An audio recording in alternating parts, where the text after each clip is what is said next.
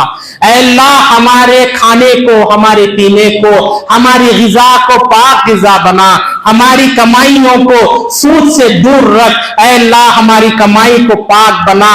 اے اللہ برکت والی حلال روزی ہمیں نصیب فرما۔ اے اللہ ایک ایک لقمہ جو ہم کھاتے ہیں اللہ وہ اے اللہ حلال کا لقمہ ہو۔ اے اللہ ہماری دعاؤں کو قبول فرما۔ اے اللہ جب بھی ہمیں رکھ، دین اور ایمان پر رکھ، اور جب بھی ہماری موت آئے کلمہ لا الہ الا اللہ پر موت آئے۔ اعلان پر میں اپنی گفتگو ختم کرنا چاہتا ہوں۔ شہر بنگلور سے قریب یعنی یہاں سے 200 کلومیٹر پر ایک بستی ہے پیرنامبیٹ، تمل ناڈو کے اندر۔ وہاں مدرسہ حسان بن ثابت ایک مدرسہ ہے، اور مدرسے کے ساتھ ساتھ ایک مسجد کے لیے جگہ لی گئی ہے جس کا کل خرچ 15 لاکھ روپے ہے، اور اس میں سے 13 لاکھ روپے ادا کر دیے گئے ہیں، صرف 2 لاکھ باقی ہیں۔ آپ اہل خیر حضرات سے گزارش ہے کہ جاتے جاتے اس کار خیر کے اندر جتنا ہو سکے آپ تعاون کریں۔ یہ رقم چھوٹی ہے، جلد از جلد ادا کرنے کی ضرورت ہے۔ 25 فروری تک کا ٹائم ہے۔ آپ اگر تھوڑا تعاون کریں گے تو یہ رقم آسانی کے ساتھ ادا کی جا سکتی ہے۔ 1 اسکوائر فٹ کی قیمت جو ہے 1300 روپے ہے، اور ایک مسلح کی قیمت تقریباً 7000 روپے ہے۔ آپ تمام سے گزارش ہے کہ جتنا ہو سکے اس مدرسے کے لیے تعاون کرتے جائیں۔ اقول قولی ھذا واستغفر اللہ لی ولکم ولسائر المسلمین فاستغفروہ انہ هو الغفور الرحیم۔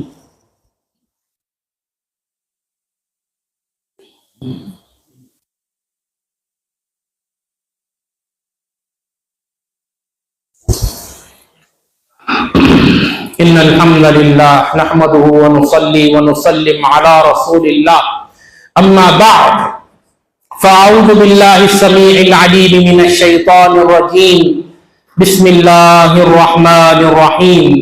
ان اللہ وملائکتہ یصلون علی النبی یا ایھا الذین آمنوا صلوا علیہ وسلموا تسلیما۔ اللہم صل علی محمد وعلى آل محمد كما صليت على إبراهيم وعلى آل إبراهيم إنك حميد مجيد۔ اللهم بارك على محمد وعلى آل محمد كما باركت على إبراهيم وعلى آل إبراهيم إنك حميد مجيد۔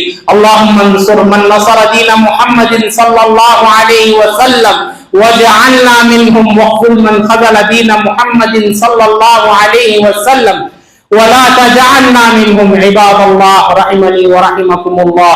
ان الله يأمر بالعدل والإحسان وإيتاء ذي القربى وينهى عن الفحشاء والمنكر والبغي يعظكم لعلكم تذكرون۔ اذكروا الله يذكركم وادعوه يستجب لكم ولذكر الله أكبر والله يعلم ما تصنعون۔